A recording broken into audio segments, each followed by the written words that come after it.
Pasukan Rusia membombardir kota-kota di seluruh negeri Ukraina pada Jumat, tanggal 11 Maret tahun 2022. Sementara itu, konvoi pasukan artileri menggunakan tank baja berkumpul kembali untuk kemungkinan serangan di Kyiv, ibu kota Ukraina.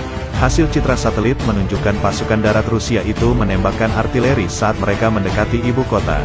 Gubernur wilayah Kharkiv, di perbatasan Rusia, mengatakan sebuah rumah sakit jiwa telah diserang, dan wali kota Kharkiv mengatakan sekitar 50 sekolah di sana telah dihancurkan.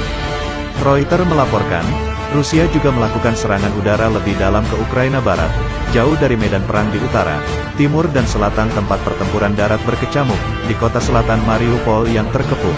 Dewan Kota mengatakan sedikitnya 1.582 warga sipil tewas akibat penembakan Rusia dan blokade 12 hari yang menyebabkan ratusan ribu orang terperangkap tanpa makanan, air, panas atau listrik. Kementerian Pertahanan Rusia mengatakan pelabuhan Laut Hitam sekarang benar-benar dikepung dan pejabat Ukraina menuduh Rusia sengaja mencegah warga sipil keluar dan konvoi kemanusiaan masuk. Upaya baru untuk mengevakuasi warga sipil di sepanjang koridor kemanusiaan dari Mariupol tampaknya telah gagal, dengan Wakil Perdana Menteri Ukraina Irina Vereshchuk mengatakan penembakan Rusia mencegah mereka pergi.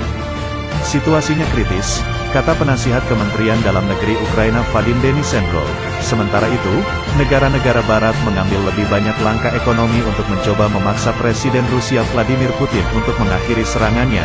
Presiden Volodymyr Zelensky mengatakan pada hari Jumat bahwa Ukraina berada pada titik balik strategis dalam perang melawan Rusia.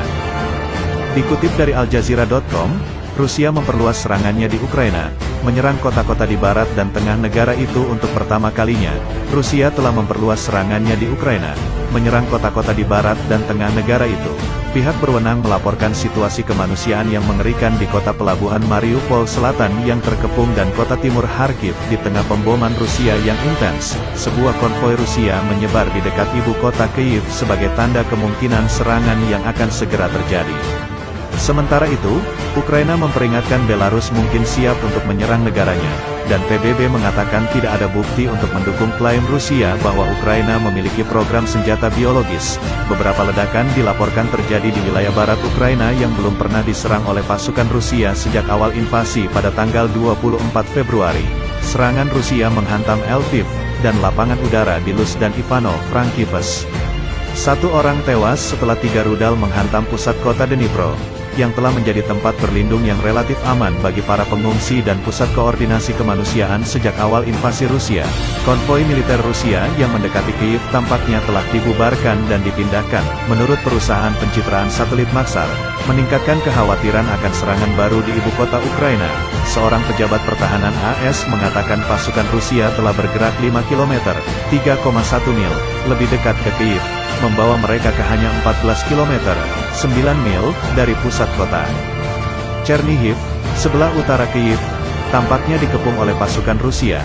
NetBlocks melaporkan gangguan internet besar di Chernihiv di tengah laporan serangan udara baru yang dapat menghambat komunikasi. Kharkiv sekarang tampak terkepung. Wali kota mengatakan sekitar 50 sekolah telah hancur di kota itu. Ukraina menuduh pasukan Rusia menyerang rumah sakit jiwa di dekat Izium, di wilayah Kharkiv. Tetapi pihak berwenang mengatakan tidak ada yang terluka. Semua 30 staf dan 330 pasien berada di tempat perlindungan bom pada saat serangan itu, kata layanan darurat negara Ukraina dalam sebuah pernyataan. Kementerian Pertahanan Rusia mengatakan pasukannya telah sepenuhnya mengepung pelabuhan Mariupol di Laut Hitam. Upaya baru untuk mengevakuasi warga gagal karena penembakan Rusia mencegah evakuasi, kata Ukraina. Situasinya kritis, kata penasihat Kementerian Dalam Negeri Ukraina Vadim Denisenko. Separatis yang didukung Rusia merebut Volnovakha di utara Mariupol, kata kantor berita RIA mengutip Kementerian Pertahanan Rusia. Pasukan Rusia dapat segera mengepung Odessa di 3 sisi, kata wali kota-kota pelabuhan selatan itu. Gennady Trukhanov mengatakan pasukan Rusia akan berusaha untuk maju dari wilayah yang telah mereka duduki di wilayah Mykolaiv. Menteri Pertahanan Rusia Sergei Shoigu mengatakan ada 16.000 sukarelawan di Timur Tengah yang siap berperang bersama separatis yang didukung Rusia di Ukraina Timur. Berita itu muncul di tengah rekaman yang diposting online oleh Kementerian Pertahanan Rusia tentang pejuang Suriah dari daerah yang dikuasai pemerintah di Suriah yang dilaporkan siap berangkat ke Ukraina.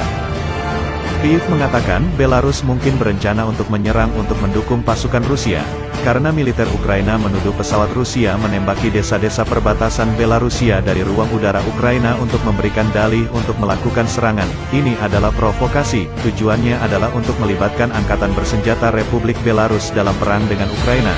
Komando Angkatan Udara Ukraina mengatakan dalam sebuah pernyataan online, Rusia tidak mengomentari klaim tersebut. Dewan Keamanan Perserikatan Bangsa-Bangsa mengabulkan permintaan Rusia untuk pertemuan darurat guna membahas klaim Kremlin bahwa AS mendanai pengembangan senjata biologis di Ukraina. PBB mengatakan tidak memiliki bukti bahwa Ukraina memiliki program senjata biologis, sementara negara-negara anggota menyebut klaim itu kebohongan dan omong kosong. AS dan Inggris telah memperingatkan bahwa Rusia mungkin berencana untuk menggunakan senjata kimia atau biologi itu sendiri. Kantor Hak Asasi Manusia PBB, OHCHR, telah mengkonfirmasi kematian 564 warga sipil di Ukraina sejak invasi Rusia dimulai, termasuk 41 anak-anak, meskipun jumlah korban bisa jauh lebih tinggi. Lebih dari 2,5 juta orang telah meninggalkan Ukraina sejak Rusia melancarkan invasi. Menurut Badan Migrasi PBB, Ukraina mengatakan lebih dari 12.000 tentara Rusia telah tewas. Meskipun AS memperkirakan bahwa 2.000 hingga 4.000 orang Rusia telah tewas, Rusia mengatakan pekan lalu bahwa 498 tentara Rusia tewas di Ukraina.